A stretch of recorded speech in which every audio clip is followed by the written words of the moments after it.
Hello and welcome to the Keyboard Chronicles, a podcast for keyboard players. I'm your host, David Holloway, and I'm pumped as always to be here with you. And sitting alongside me for the second time in 24 hours is Mr. Paul Bindig. How are you, sir? I'm as excited to be next to you as I was 24 hours ago. I'm having a great time. Yes, and as you'll hear with this show, we have a little bit of a laugh at the end because in 24 hours we've had a funny bit of coincidence occur with our two guests, but we won't give that away. You can listen to that towards the end of the show. But yeah, I'm extremely excited to introduce Sarah Belle Reid to you today. Now, for those of you that don't know Sarah's work, definitely do yourself a favour and look more deeply into it, and we'll be linking to everything Sarah does in the show notes. Sarah is a amazing trumpet player, amazing synthesist. She's done some great, I've used the word amazing too much, Paul, but it's because Sarah is amazing. She's done some brilliant work in everything from electronic music through to more classical performance. She runs these amazing courses to mentor people in electronic music and synthesis. It's difficult to sort of encapsulate Sarah's work, Paul, isn't it? Because it's just so far-reaching. Yeah, she's a serious academic. She's a music educator. She's on faculty at a couple of universities.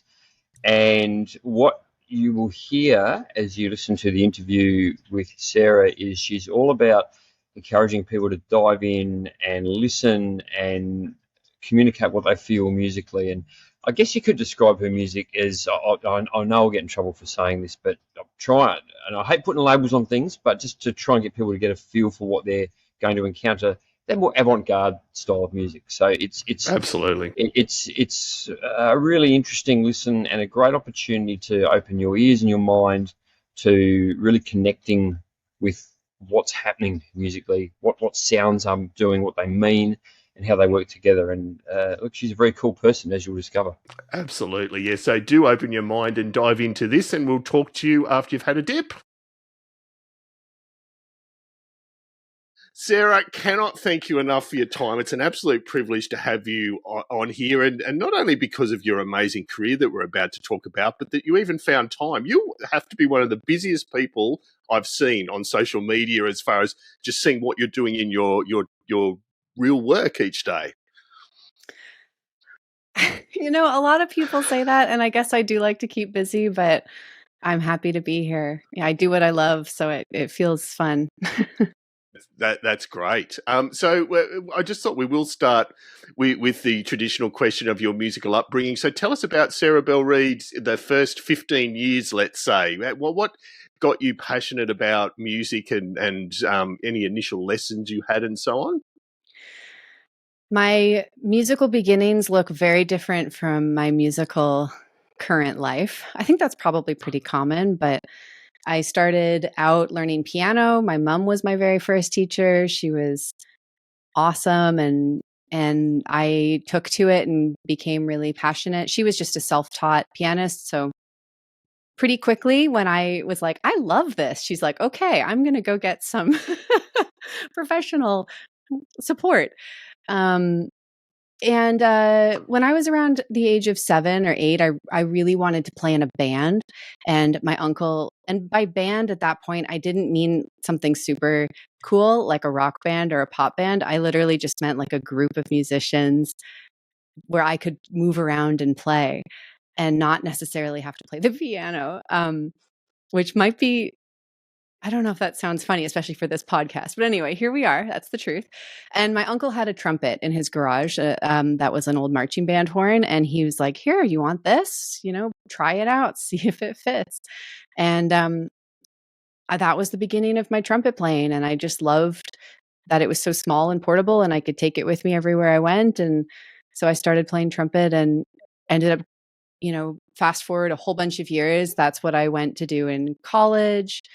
And at that point, I was really seriously pursuing an orchestral trumpet playing career. And I got through that. And I don't know how fast you want me to blow through things, but through a twist, a series of challenges and ups and downs, I almost quit. And then I came back into music, but into a very different world, which was the music, the world of experimental music, improvised music. And that led me to electronic music. So there's like a whole bunch of decades in 30 seconds. No, that's right. No, you've done well. And feel free to expand on that, but within your level of comfort around, you said that you had a series of events that led you to moving away from music. In the broadest terms that you're comfortable with, what was that? And then what led you back? Yeah.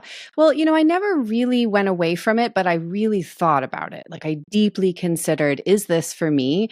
What am I doing and why is this so hard? And I think it's a pretty common process or struggle that a lot of musicians go through, especially right out of school. I was just finishing my undergrad degree. I was like stepping out into the world of being a freelance trumpet player for the first time. And I think no matter what instrument you're playing, you're going to go through this. And I was having a hard time. In particular, I was struggling with performance anxiety and stage fright. And I would be great in my studio. I'd rehearse and I'd get things sounding really good. And then my body, the adrenaline and the nerves would just explode on stage. And it was to a point where I was really struggling to get through a gig. And so I was really having to confront these feelings of like, can I do this? Like, what have I been doing for my whole life? So I took some time to, soul search a little and figure out what this could mean for me. And thankfully, in that time that I took, I met a bunch of people who were exploring other ways of making music.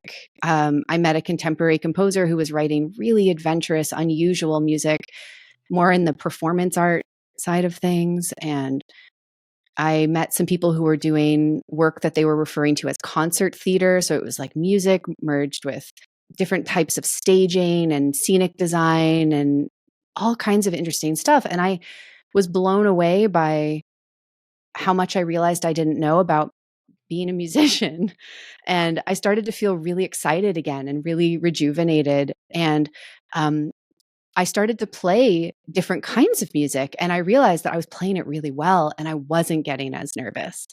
There was just something different about that kind of music and how it aligned with me and my personality as a musician.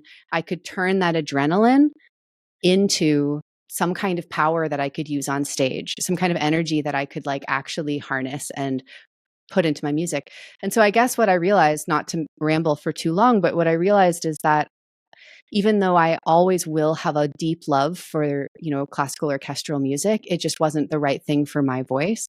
And when I started finding my music, all of the anxiety around performing started to kind of disappear because I was having more fun. I was like expressing myself more. What a concept, right? But but it's easy to lose sight of. So yeah, that was my challenging time. And it was really like, I just want to be honest, for anyone who's experiencing something like that, it was rough. It was a challenging period of a few years, but I also want to share that story because I think it's more common than people realize.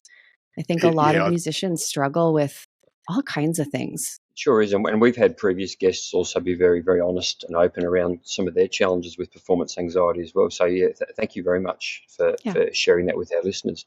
Can I take you back a little step? You mentioned before about, that maybe the piano wasn't the thing when you were quite young until you perhaps discovered other instruments. Really curious as to why that is. I honestly loved the piano, but I will... I think for me, the reason why it didn't feel like the right fit was just because I was, my parents wanted to give me the best education they could give me. They did so much in that way and supported me so deeply. And so what they did was they brought me to the local conservatory. I grew up in Toronto. It's very reputable, famous classical music conservatory, and they put me in lessons, and they were just very strict and formal. And playing the piano was all about getting through the next conservatory grade exam, playing really hard, increasingly difficult rep, and etudes that were just designed to make your hands fall off. And I was never actually asked like what I wanted to play or what kind of music I wanted to play. And I think that's it. Like, I think over time as a kid, I just was getting more stressed out because I was being put in these really high stress situations all the time. And I wasn't having as much fun as I wanted to. Now, I do remember when I was done practicing what I had to practice, even as a little kid, I would start to improvise on the piano. And those are some of my happiest memories. Like that, those were the little seeds, the glimpses of where I'm at today that would start to just flow and come together. Yeah, thank you for sharing, Sarah. And I asked that question for a deliberate reason, because I suspected the answer might be something like this. And again, I think that's a common experience for a lot of our listeners who play. And I know it was for me. The reason I disliked learning piano intensely and went away from it as a teenager was the stuffy exams and having to do that. And then when I realised I could play the Beatles on piano, it was like, oh wow, this is actually fun. So again, thank you for sharing. Yeah, and also in addition to that, we've had a few guests, and Sarah, I'm guessing you'd agree, the highly ritualistic and hierarchical nature of classical performance, whether in orchestra format or so on, that there is a lot of stress and process around it just to get on the stage. Mm-hmm. Yeah, it's funny because I do really love that music so much. It has such a meaningful place in my heart. And there's nothing like being in an orchestra with the power of all those musicians playing together and like the rush of like you don't even exactly, especially when you're reading a piece for the first time and you don't even exactly know how it's supposed to go, but somehow everything's just coming together and working.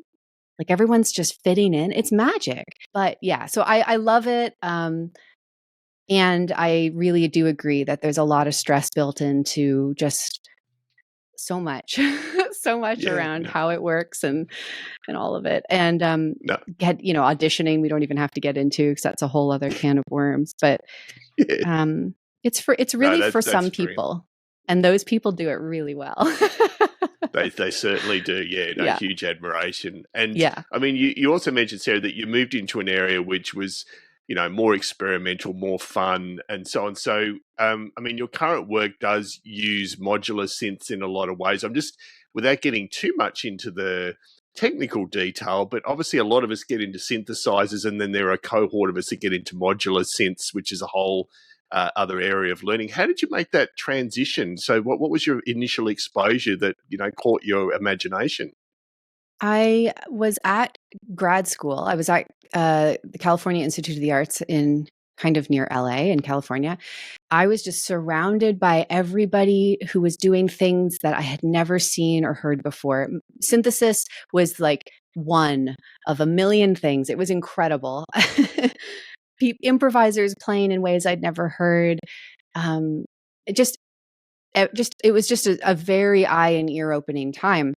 And we had in one of the studios at the school there a vintage Surge modular system, which is it was made in maybe the 70s. I'm not exactly sure.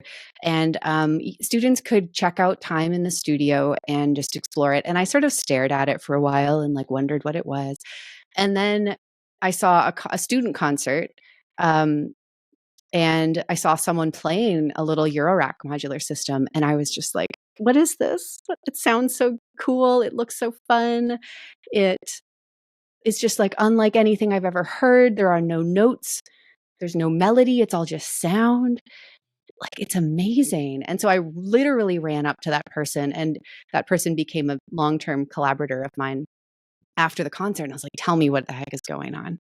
And he was very generous and showed me the ropes. And I did a lot of my own study, of course, but that was my beginning into it. And it wasn't until I was in grad school, which is another piece of the puzzle I like to share with people, because I hear from a lot of my own students sometimes that they feel too far behind. It's like, oh, I don't have a formal degree in electronic music. I'm behind everyone. And it's like, it's okay. It's always okay. It is never too late to start a new instrument or a new, passion if it's something you want to do. Here. And I can imagine the instruction in modular synthesis in particular. I'm not sure about the US or the Canadian system, but I know here you'd be hard pushed to find somewhere to actually learn it. So as you said, you did some of your own study. I assume it's more about collaboration and mentorship from other musicians in that area? Yeah, when I was learning, I think these days there are a lot more resources.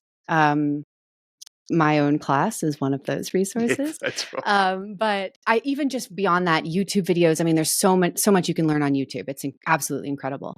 But the way that I learned was a little painful. It was a lot of trial and error, a lot of self-study, reading, things I could find in internet archives and PDFs about things and stuff like that. And then, of course, collaborating and asking for a lot of help, which was something I struggled with a lot early on.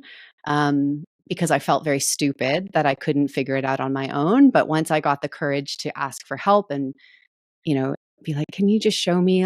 I don't understand this module at all. It's not making sound. Can you help me? People were really friendly and really happy to help. So that was a really big lesson that I'm glad I learned. Yeah, absolutely. And as you said, there are more resources around. But I mean, when you were doing this, and obviously you've mentioned you're in grad school, and I'm assuming this is the time or slightly later where you did your amazing work with your MIGSI, the trumpet. Do you want to tell us a little bit about that and place that in the timeline, if I've gotten that a little wrong?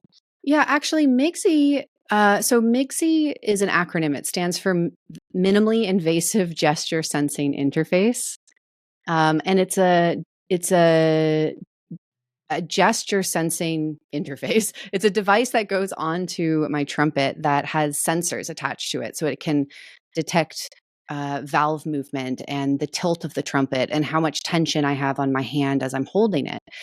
And oddly, perhaps, that was actually my entry point into the world of electronic music, even before modular synths. So that gets inserted in the timeline before I saw that person performing and was like, oh my God, what's happening?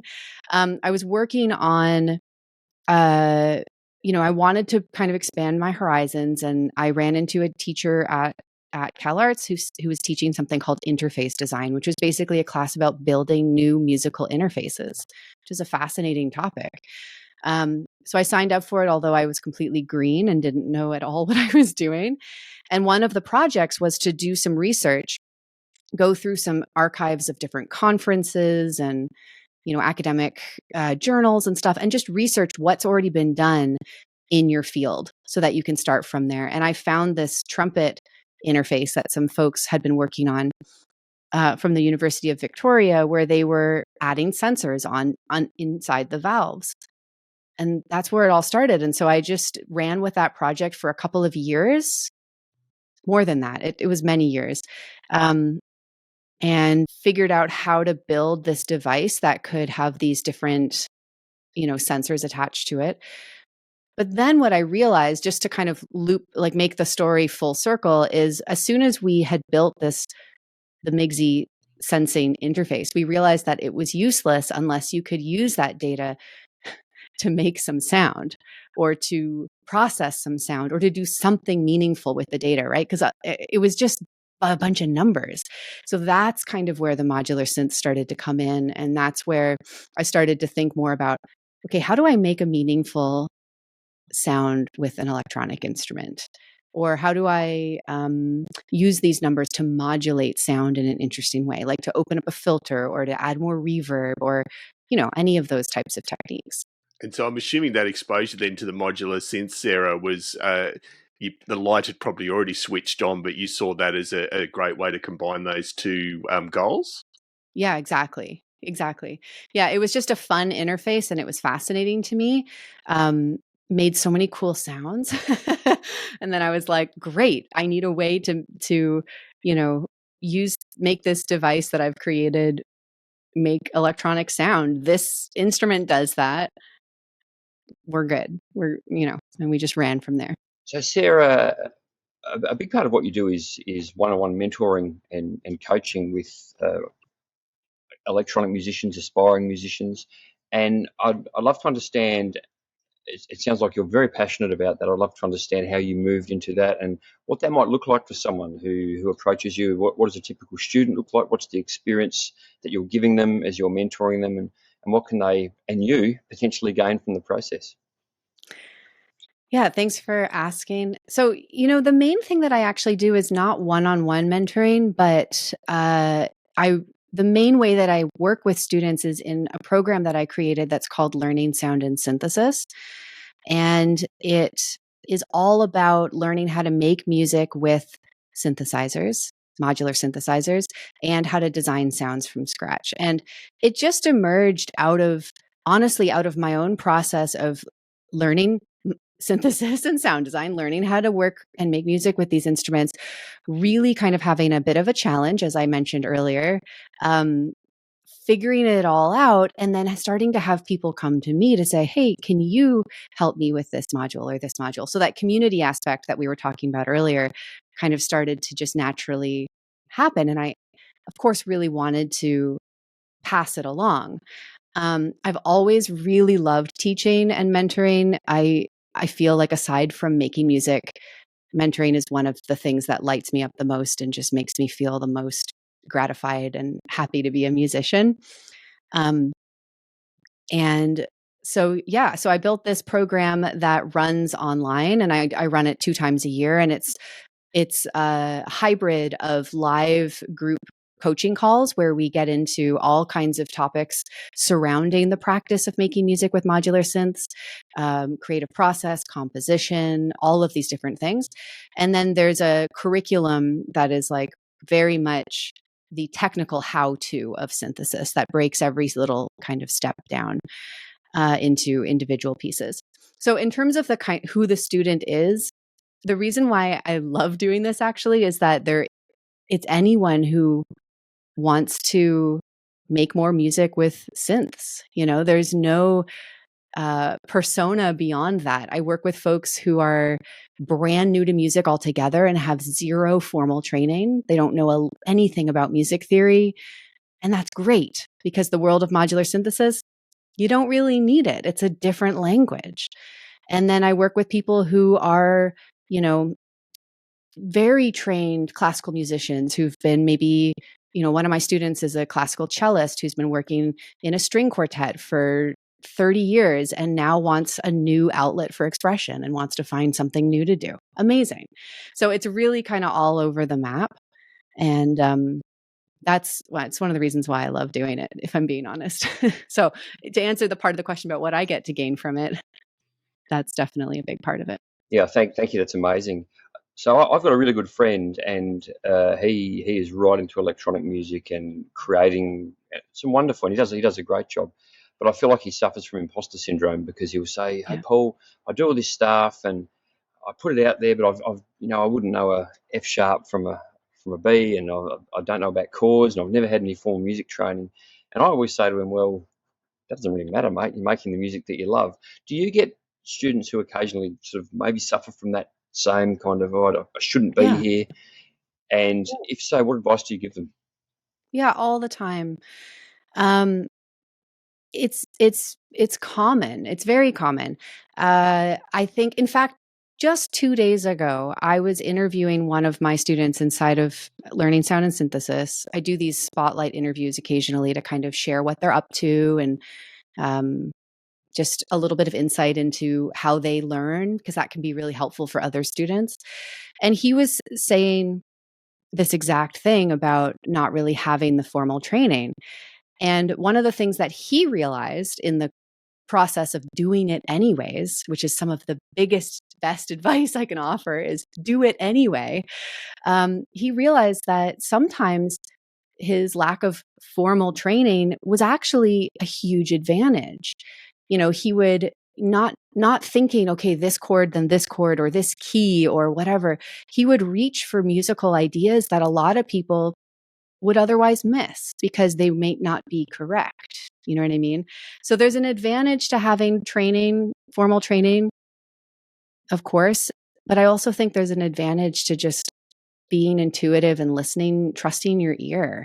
But yeah, to summarize, I think my advice would be, if there's something you want to do it anyway. Doesn't matter if you don't have the right gear, the fanciest equipment, the formal training. It doesn't matter if you don't have what you think is enough time, because even with 5 minutes a day, even with, some free plugin that's not the most incredible gear, even with earbuds rather than fancy headphones, you can still get started. And if you're waiting for all the perfect conditions and the perfect training and all of the perfect amount of knowledge, it's a tough pill to swallow, but you're going to be waiting for a really long time, right? And so the best way to get started is to just start. And then a year from now, you'll look back and you'll be like, I'm doing the thing.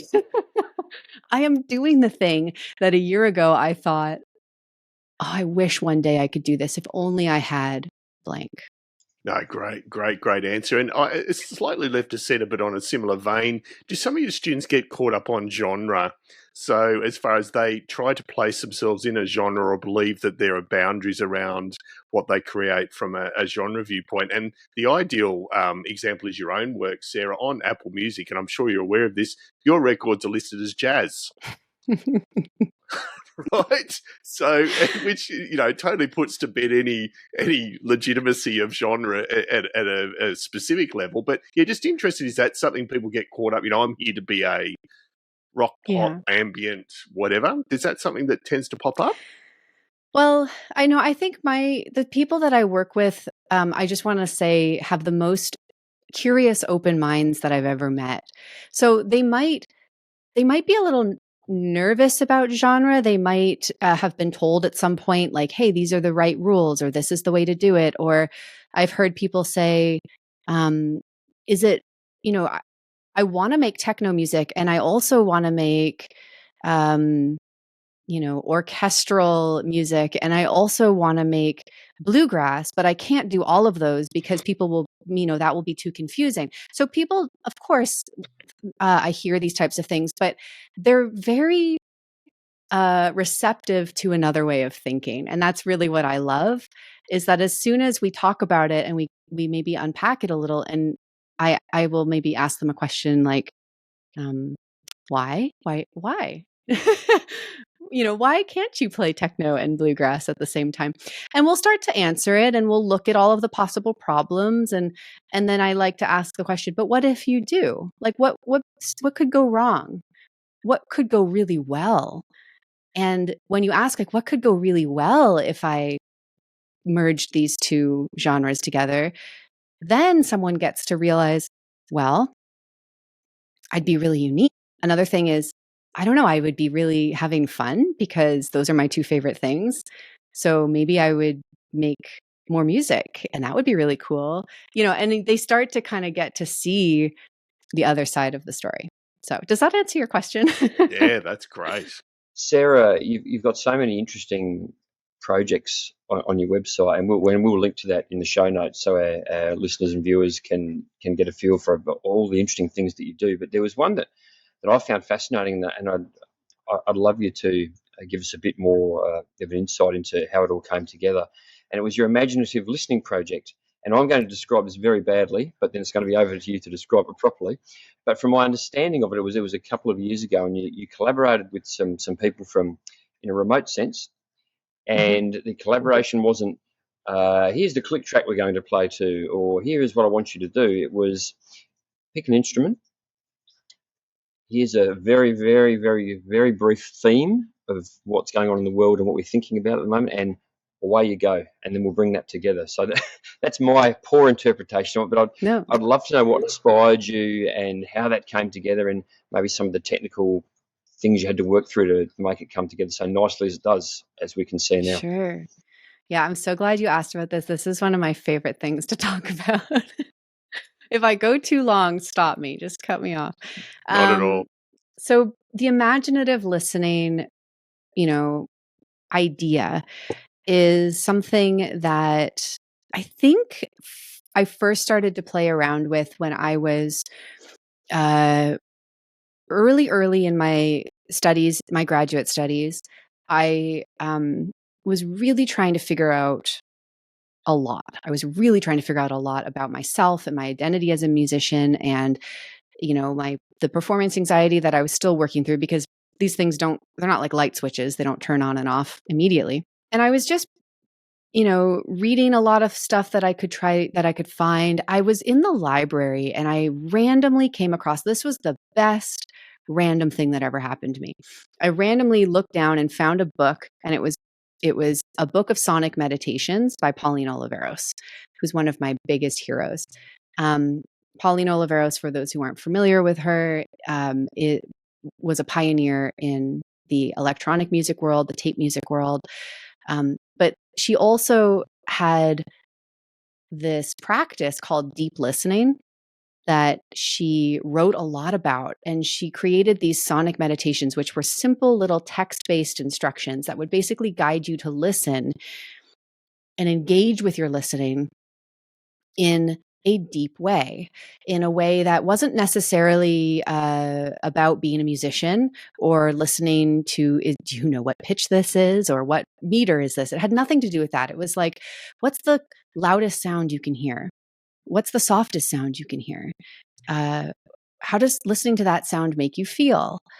It was just all of these things that were so new to me as a musician. It's funny, right? Because for musicians, we listening so central to our practice, but I wasn't listening in this way up until this point. I was listening like, what note is it in tune? Is it on time? Is it, correct?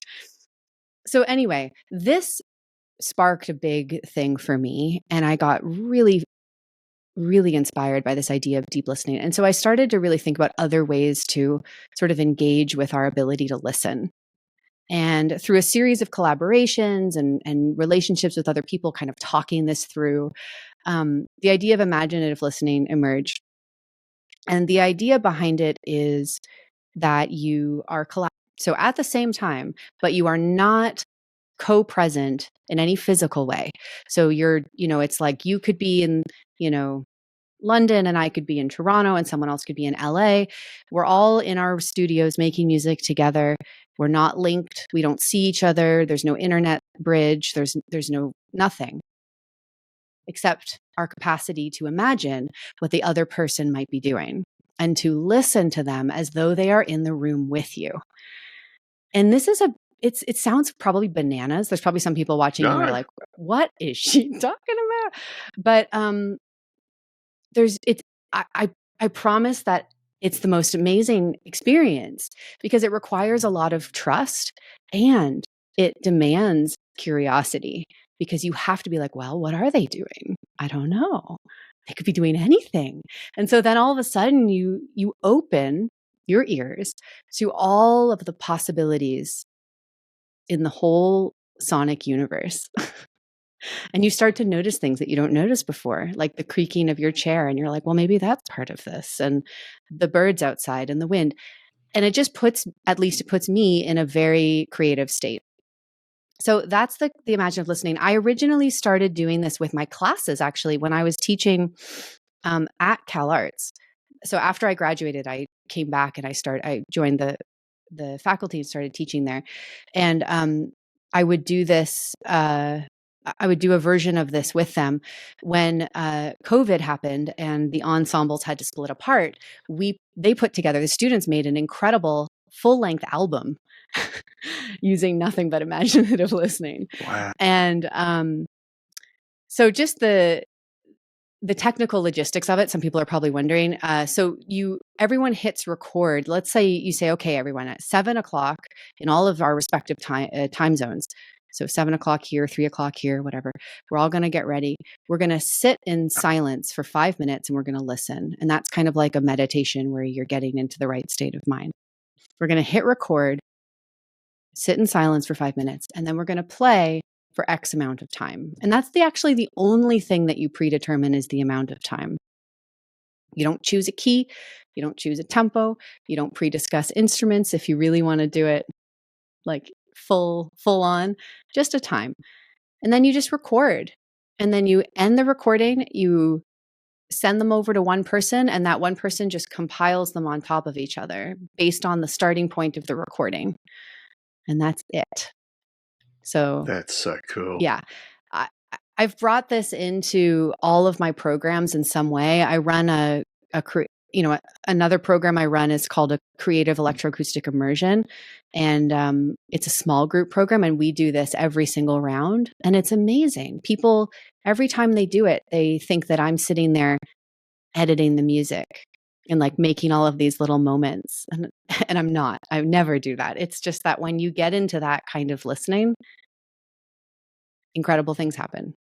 And I mean, fundamentally, I can see that, 80% of the time it's going to work well anyway, but it sounds like just by that approach, that remaining 20%, as you know, dissonance, all the other stuff that happens in music is a natural part and works well anyway. I mean, are there any that you've had? It's hard to objectively describe this, though. Objectively gone, this is awful. No. And I haven't. I mean, That's the what I would most have thought. challenging one, the most challenging one I will say was when I did it with a class of, 32 undergraduate students. Nothing against undergrads, except for the fact that they were all really new to their practice. And there were 32 of them. And so it was very dense. So we did it and it was a lot of sound. And then we listened through and kind of discussed the idea of leaving space for people and leaving space for yourself even. And we did it again at the end of the semester and it was like night and day. But, That's I amazing. think, it all sounds interesting. Sometimes it's crazy, but that's still cool. Absolutely. No, I love that. Love that concept overall. That's brilliant. And another concept you have explored over a number of years is the Postcard project. So we're not now just talking real time or non-internet time, but we're talking delayed time as far as waiting for postcards arrive. Tell us about that one as well. Yeah, you hit the nail on the head. I'm really a nerd about time. Anything to do with, temporal displacement or time travel as a compositional tool, I get giddy about it. And the Postcard project is in part, the idea behind it is that it's a long-term, multi-year compositional exchange between people. The way it works is I create, when someone signs up to participate, I create them a graphic score on the back of a postcard. So a graphic score, what I mean by that is just some form of notation that does not look like Western notation. So there's no treble clef, no notes on a staff. It could be circles, squiggles, dots, lines. And the idea, and there are seldom instructions on how to interpret it. I don't say something like orange is loud and purple is soft. I just kind of hand it to them as an invitation. And then they interpret it in whatever way they want to. They could decide to follow the squiggly line and make that be, pitches going up and down, or they could use the thickness of the line to be some indication of timbre, like brighter sounds when it's thicker, or anything that you can imagine. What's really fun about it, though, is that you don't need to have a musical training in order to do it. Because as long as you have an imagination and you are willing to kind of be playful with what might orange sound like, then you're good to go. So I send them out, they interpret them, record that, and then they make me one, or they don't have to make me one and send it back to me. And it's been going on now for, over 5 years, Wow. 5 or 6 years. Yeah. And it's still an ongoing project. It is, although I will admit it's a slow-moving one at the moment because I'm a little bit of a bottleneck in terms of, when I receive scores back. I didn't think that part through. When I send one to one person, but then I get 40 back, I have a bit of work to do. Absolutely. But it is ongoing. That's great. No, and we'll link to that as well. I'm not sure you need another 40 coming in on top of the other 40, but we'll still link to it. And now, Sarah, you mentioned about anything to do with time made you feel a little bit giddy and the temporal nature of music. So I have a bit of a nerdy down the rabbit hole question. So totally unrelated to music. I've done some research as far as virtual environments and not so much virtual reality, but metaverse, virtual worlds. To me, that seems a screaming opportunity for someone with your sort of expansive thoughts on music and how it works within particular spaces. Is that something you've thought about exploring, or what's your thoughts on, 10, 20 years down the track, are we going to be living in virtual spaces even more? I think so, but I'm not sure. Yeah, it's actually not something that I've really gotten deep into. With the exception of a little bit of machine learning, for mapping things on gestural controllers and things like that, like training a controller, when I do this gesture, it means this, and things like that. Or, when I'm on this side of the stage, this set of conditions applies. And when I'm on this side of the stage, this set of conditions applies.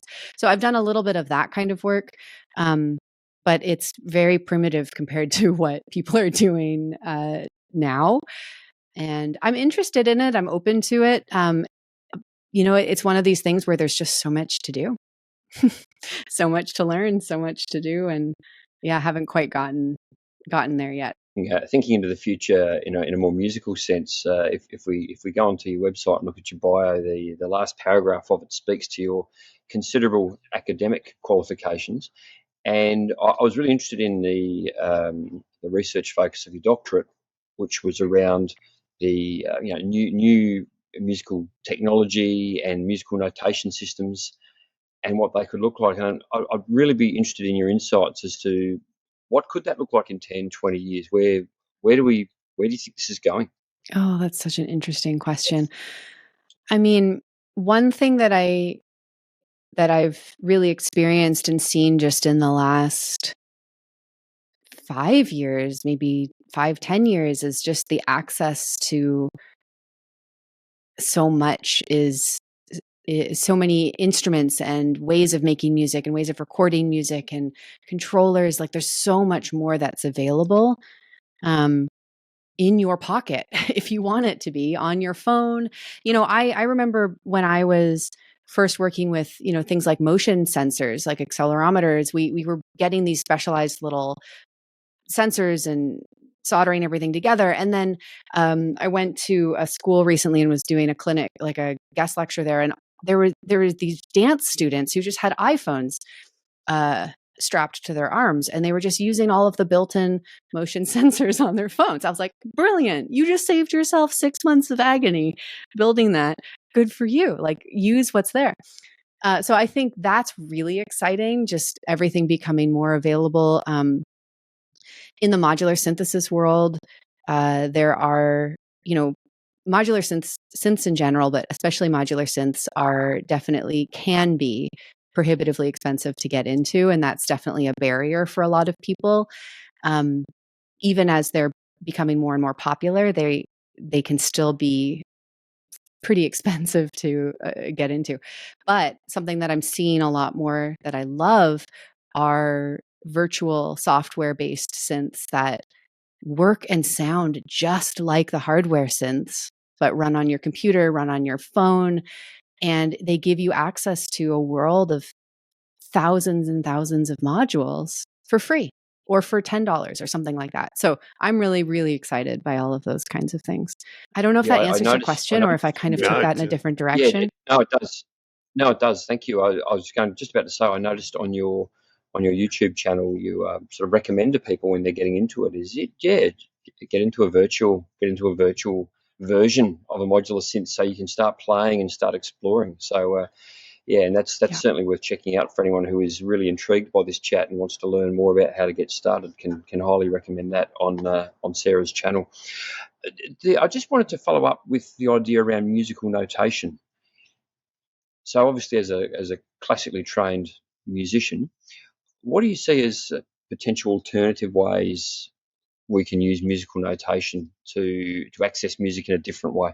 I think anytime that you want to notate something that falls outside of there's obviously a lot more to Western notation than pitch and rhythm. Of course there's articulation and dynamics and all of these things.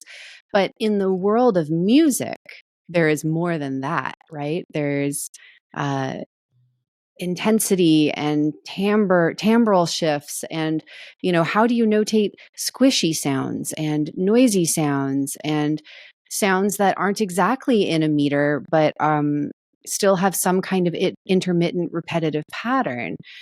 So that's why I started getting into graphic notation or alternate notation, was because I was like combining a modular synth with my trumpet and realizing I can't write this down. If I try to use Western notation, it's going to be Western notation plus a paragraph of text to try to justify and explain what I actually mean.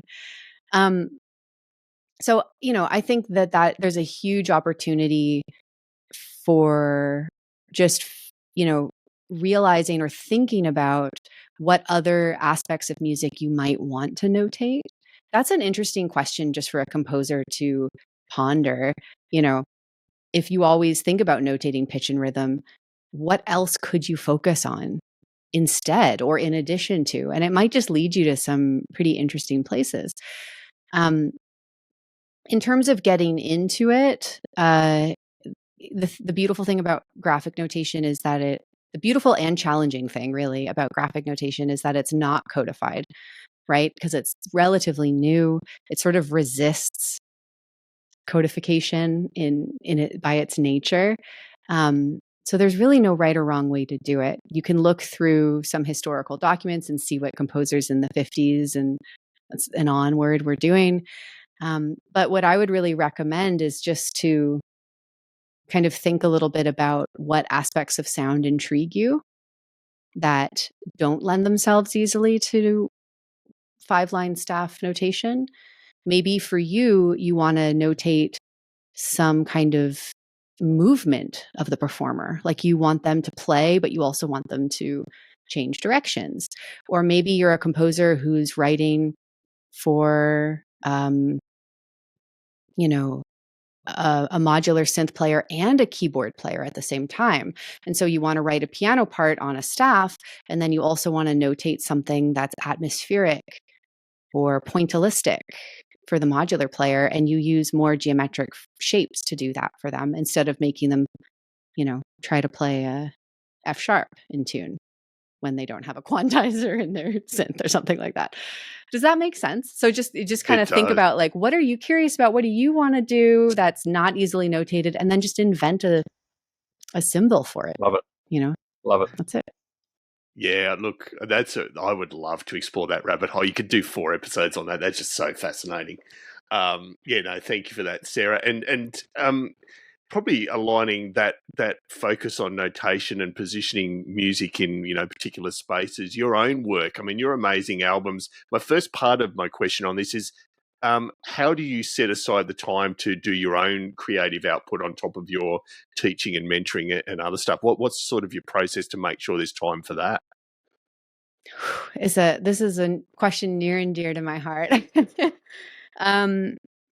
So I do a couple of things, and I'm still adjusting this process because I'm going to be honest, I'm still figuring it out. I'm human and things get away from me.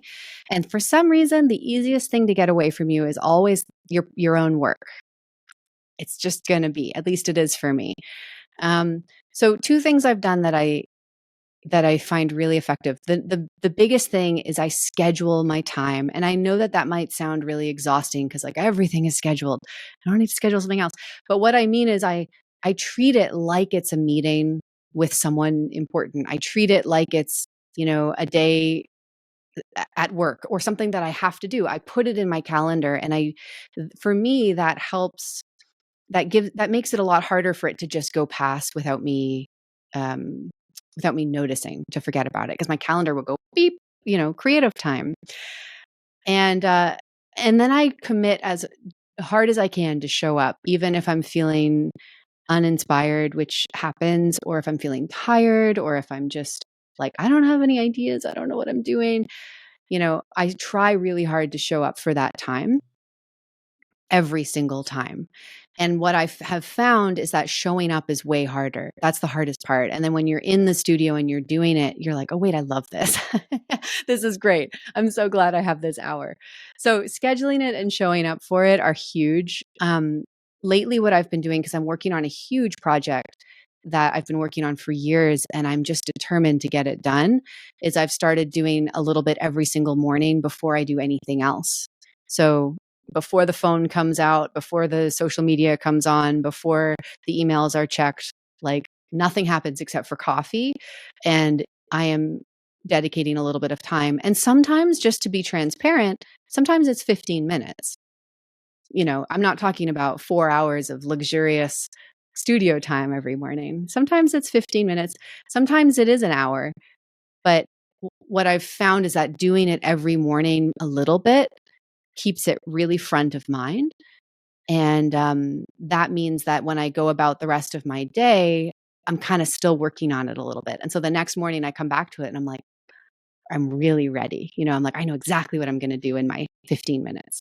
That's great guidance. And for those of our listeners of yours aren't aware, Sarah has some amazing social media outputs. And like, I know I follow you on Instagram, Sarah, and some of just your quick tips, keeping joy central to creative practice, about getting into nature and walking around and getting away from it for a while. Some of it may seem self-evident, others aren't so much, and it's all brilliant advice. Absolutely. Oh, thank you. We have an extra little guest here today at the moment. Oh, do we? We've got oh, lovely. No, that's just pets jumped are up on We're pet on the friendly. table. Now, I'm not sure this is possible, Sarah, but just do you want to call out any favourite, particularly in modular world? I know this is basically impossible. Any favourite units, modules, and so on that you love that are your go-tos? Or, like I said, I do sympathise. I understand that's not an easy call to make. That is very hard. Yeah, that's hard. That's not easy. The other part of that too, Sarah, was the software stuff you mentioned, because I know I've had to physically restrain myself about 3 times over the last 2 years from jumping into buying modules. For sure. And so I'm actually dead interested, as I'm sure a lot of our listeners and viewers, on what are some great modular platforms that you can build a software rig on. Oh, okay. Well, that I can very easily answer. So the one that I use with all of my students is called VCV Rack. And there are lots out there, but VCV Rack I really like. Basically it emulates modular synths. So some of them are even share the same code as some of the most popular digital Eurorack modules out there, which is just incredible. It runs on your computer. It's completely free. And yeah, it's amazing. And for those of you who really want the tactile relationship, it's pretty easy to hook up like a MIDI controller so that you can have physical knobs or physical buttons to push instead of, using your trackpad. The other thing I wanted to say, if it's okay, is I actually have a free class about VCV Rack, about getting started. Great. Could be something you could share with folks. It's a mini course. It'll take a few hours to go through max, and it basically walks you through what modular synthesis is, how it differs from other kinds of synthesis, using a keyboard, that kind of thing. Great. And how to download VCV Rack, what the heck is going on. And it teaches you how to build your first couple of sounds from scratch and sort of walks you through that idea. And it's totally free. Yeah, Sarah, we ask all of our guests to tag a keyboard player. So is there someone out there, and I include in the world of modular synthesis, not just keyboard playing, is there someone out there that you'd love to hear more about their career in music? Yeah, I'm going to need to think about this for a second, but that's a good question. Okay. Oh, there's so many people. I would say Todd Barton. Okay. Todd Barton is a good friend of mine, but also just an extraordinary musician, improviser, and composer. And I think, it would just be so cool to hear more about what he has to say. Great. No, good pick. Thank you. We'll investigate that one. Yeah, thank you, Sarah. And the other question we ask all our guests is, and it's a really hard one as well, name 5 essential albums that you would take away on that desert island with you. And I hope we pre-warned you for this, because it's always a challenging one to answer. Yeah, that's how I feel about this question. Yeah, that's not an uncommon reaction. It's interesting when I think about the most kind of impactful music in my life, I often think about performances I've seen or concerts I've played in. Like those for me have been the things that have been pivotal, like life course changing moments, and not so much records or discs, although I think I can probably come up with some, but I just wanted to preface by saying that. Oh, that's 100% fine, and even if it's only 1 or 2, that's still really wonderful. So I remember when I was really young, maybe 7 years old, and just getting into trumpet, my parents had a duo record. It was Doc Cheatham and Nicholas Payton, and they were just playing some jazz standards, two trumpet players, and they were also singing. And it was in the kitchen, and it was one of those albums that just got played, weekly. I think I've listened to it probably 5 million times. But there was just something joyful about it, and the tunes were really good, and the playing was super, beautiful. So I think that's one of them. Just the nostalgia of that for me, early young trumpet player. Another one would be Charlie Hayden's album "Not in Our Name." Yeah, that album in particular was one that I got the opportunity to work with Charlie when I was at Cal Arts, very close before he passed away. And he put together a version of the Liberation Music Orchestra. Put together a band to play that album, and we played it just exactly as it appeared on the record. And so, in the process of prepping for that, I listened to that a million times, and just the emotion of that whole experience and that music is just so powerful. So that means a lot to me. And then I don't know if this is an album. I don't even know if there is an album, but Elsa Marie Pade, she was an early Danish electronic music composer. I think the first woman in Denmark to make tape music, electronic music. Okay. And she has a piece called Symphonie Magnetophonique. So I don't know if it ever probably wasn't made on a CD back then, but and it just blows my mind. It is early musique concrète, and if you think people are making wild, weird music today, which of course they are, she was making just crazy, adventurous, sort of terrifying in a good way, just amazing storytelling through her music. So I would choose that. That's so good. That's 3 great picks. I appreciate that, Sarah. I can't believe I was able to come up with 3. No, you did well. And you're making up for some of those greedy guests we've had that do 6 or 7 instead of 5. So you've evened things out nicely. So that's good. You did amazing. And I'm going to ask you, Sarah, I know you've obviously done performance. Is there a memorable train wreck, something where something spectacularly gone wrong that you can look back upon and laugh now? Yeah, of course. But you know what? So the one that comes to mind is a performance I did in Austin, Texas, where I was playing with a lot of instruments that had contact mics. Whoops, one second here. Sorry. I was playing with a lot of instruments that used contact mics, and I had made all of the contact mics myself, which was my first mistake. I've gotten better since this at making contact microphones. But I had sound checked, everything was sounding good. I got on stage and I started playing, and within about 30 seconds, all of them were broken. Every single one was broken. But the way that they worked is that if I touched them in a certain way, I could reconnect the electrical connection, so they would start to work. So the whole concert, I had no backup, another little great mistake, but the whole concert was me just trying to get these contact mics to be microphones, just touch, it was I was doing a game of Operation, basically. It was phenomenal. But here's the thing why I paused before telling the story is that it was one of my favorite concerts. It was a really special time for me because nothing really went well. All my instruments were broken, and I still performed. People really connected with it. People really appreciated the music, which is great. And I think the biggest lesson for me, this was kind of early on when I was performing as a soloist.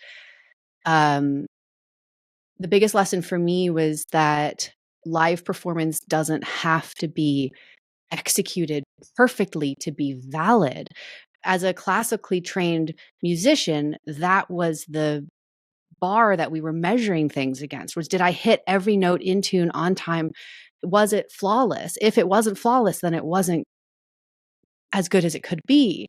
But this concert made me realize that sometimes the disasters that happen, or the mistakes, or the things that fall apart actually can make something more meaningful if you have the curiosity to not just be like, oh crap, I'm done. I can't do this.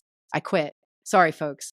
But if you're still like, well, what can we see here? What can we do here? What's in this? You know, I think so. For me, it was like actually a very impactful moment in retrospect, but in the moment of, I was, woo, Yeah, that's I was amazing. having a real hard time. I have this visual image of you, Sarah, almost turning it into a piece of performance art, because you would have been crawling all over your instruments trying to get these contact mics to work physically. So it could have been pretty cool, actually, to watch. That's a pretty accurate mental image. It was Love it. It was special. And there was I made them with unnecessarily long cable leads, just because, again, I was new and I hadn't really figured it out.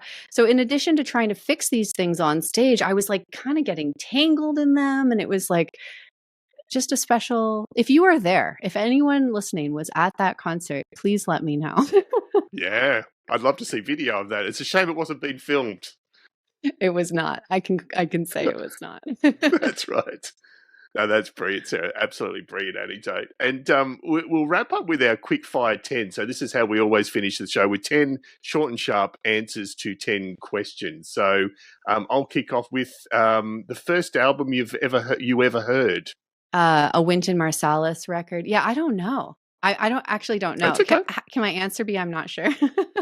Yes, absolutely. Okay, I don't know. When you do perform, what's your most important pre-performance ritual? Listening.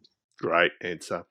And your favourite size performance venue, Sarah, across your performance career, what do you like? Smaller, larger rooms? I mean, I love a large audience. That's awesome. But I love the intimacy and how, strong the energy can feel when it's I like a small room that's packed. That's what I'll take any day. Small room, big audience. Perfect. Yeah. Traditional modular or Euro rack? Yeah, that's really hard for me too. My teacher brain is kicking in. And I'm like, because the truth is, what I would suggest they start with is the thing that seems the most exciting to them to start with. I think there's no right or wrong. Just whatever you're can't wait to get your hands on. No, great answer. Favorite gig you've ever done? I can't choose just one. That's okay. It's so hard. Can people really answer these questions? This is so... Yeah, some do. Some are diplomatic. Some, as far as I'll choose somewhere that they particularly loved as far as the location, although that's our next question, which is the favourite city you've ever played. So a lot of people tend to find their favourites with the location they played in.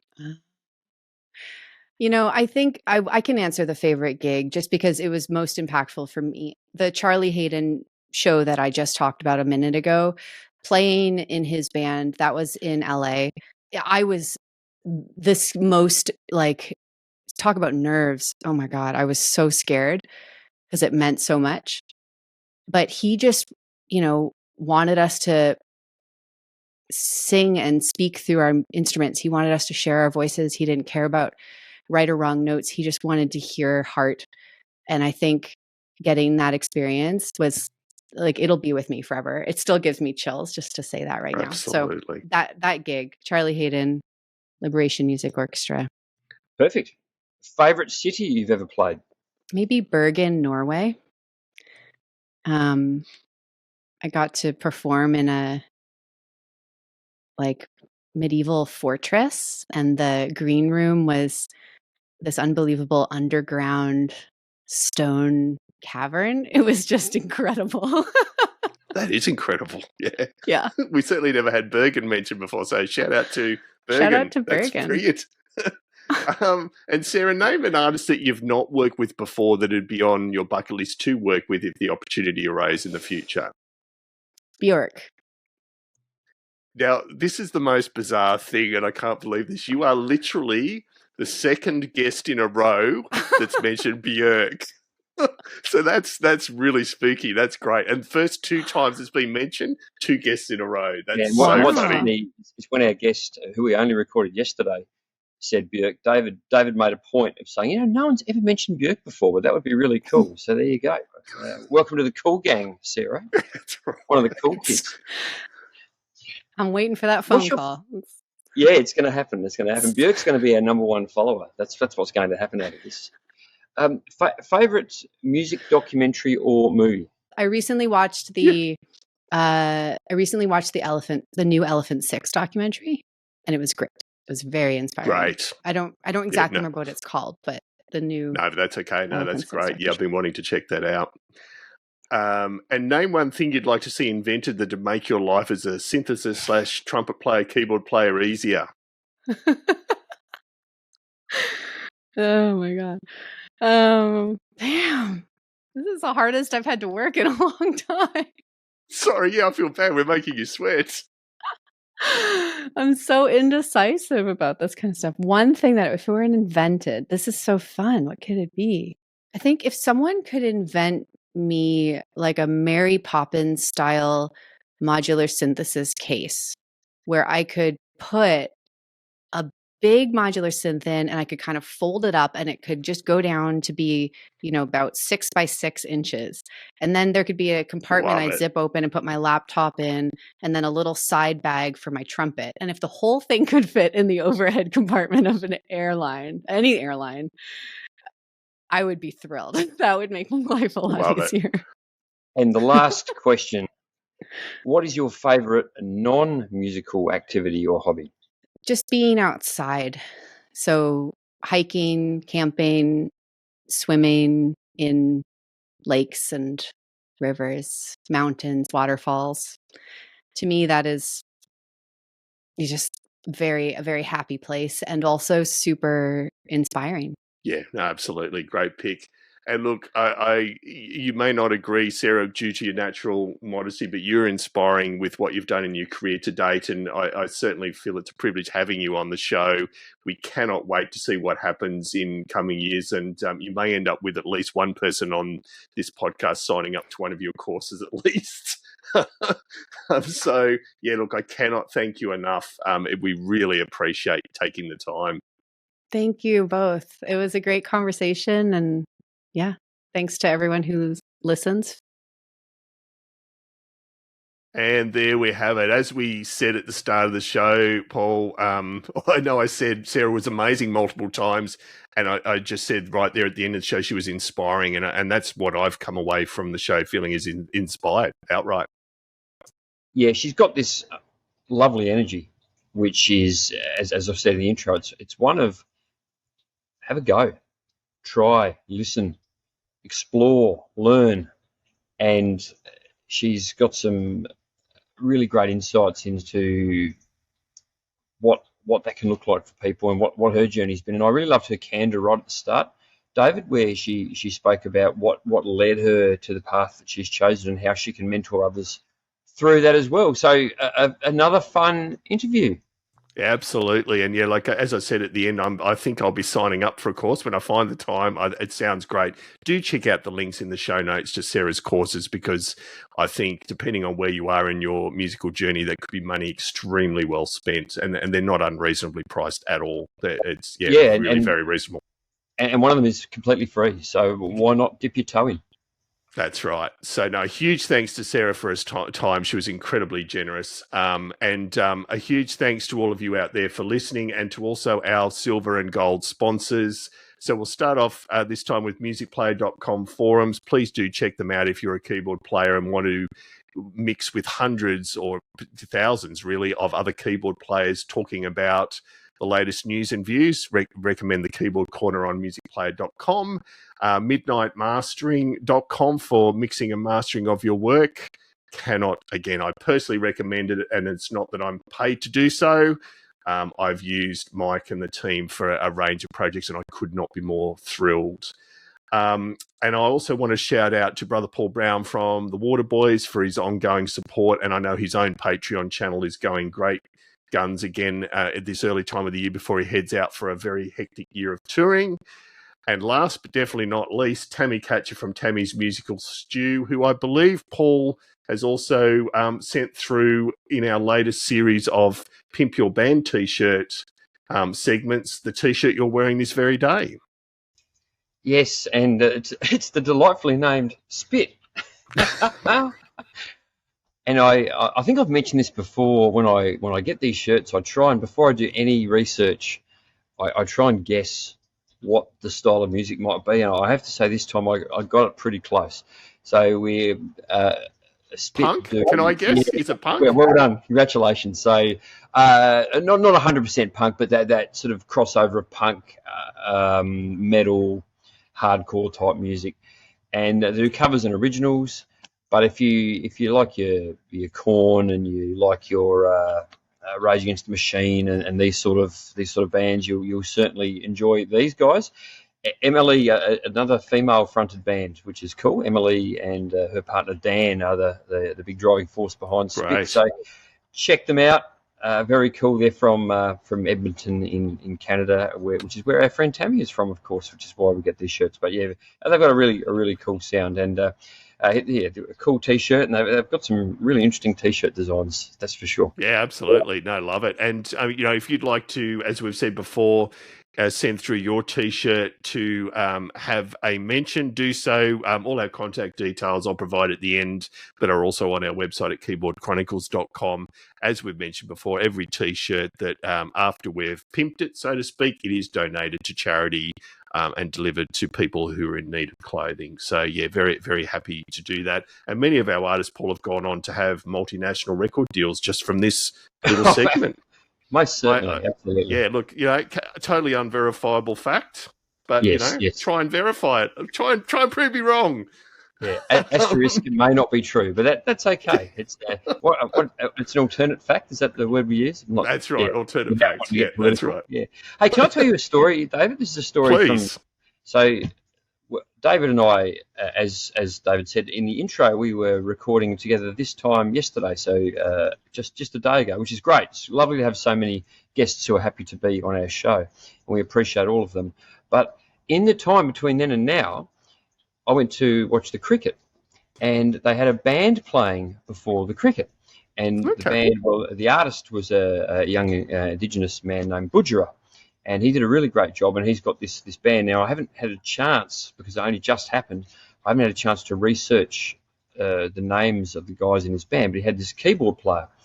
And this keyboard setup was right on the other side of the cricket field, so I couldn't exactly see what he had, but he had like a Nord of some description and something else going on. But this is not what I want to talk about. I want to talk about I learned a new move from him. So for all you keyboard players out there when you're on stage, I know often we don't get a lot of the opportunity to be cool because the guitarists out the front and the singers out the front. So and I'm also cognizant of the fact that this goes out audio-only version. We will always be an audio-only podcast as well as a YouTube podcast. So I'm going to describe the move and show the move. So this is the move you need to do, keyboard players, when you're out there. So context is he was being filmed, and there was a camera coming up to the side right in his grill as he was on stage playing. Now, if you're not someone who's at the level where you've got cameras shoved in your face, that's okay, because when you play live, there's a million cameras being shoved in your face when everyone gets their phones out and records you. So here's what you do. You take the edge of your glasses. He was wearing sunglasses. I'm wearing eyeglasses. And you just pull them down and you look at the camera like that, just over the top of your glasses. While you're holding on, just give it a little thanks very much, mate. While you're playing, back up, keep on going. He did it. It was very cool. I was super impressed. I thought, I'm so stealing that. I love it. I'm now going to start wearing glasses just in the chance I get filmed. Yeah, we can wear shades, right? That's what he was doing. So you don't have to be aware of spectacles like I. I can barely see the keys when I'm not wearing shades on stage. Particularly those black keys. Come on. Do you use the black? Yes. Yeah, I try and avoid it. No. I do use the black ones. I'm in a new band. I'm currently learning a couple of songs that have too many black keys for my liking. But no, what's it is the new good. band? It's great discipline. It's a cover band, still to be announced likely as far as gigs, but we know we've got some gigs offered to us, and it's Weekend Warrior cover band. Yeah. Yeah, under wraps, highly secret. It's a multi-million-dollar proposition. Maybe when we do our next live stream, we can do the big reveal, David. That's right. Talk about your band Absolutely. and what you've been up to. I think that'd be good. Very excited. It's nice to be back in the saddle. Sort of 2023 was a little bit of a hiatus aside from a couple of small you've had a bit gigs. of time off. So I've got to try and keep up with you, Paul. So I'm back in the saddle. You don't want to do that. I think I've got 50 shows lined up this year. Wow. You can have probably that. a few too many more than I want to do if I'm actually real honest. But anyway. That is a lot. So, no, look, great to have you all on board. For Joe Mascara and anyone else still listening, thank you for your time. We really do appreciate it. And again, we'll be back in a couple of weeks. We're certainly going at a hectic pace with these interviews. So we've got them in the can and they're coming right at you. So we'll see you next show.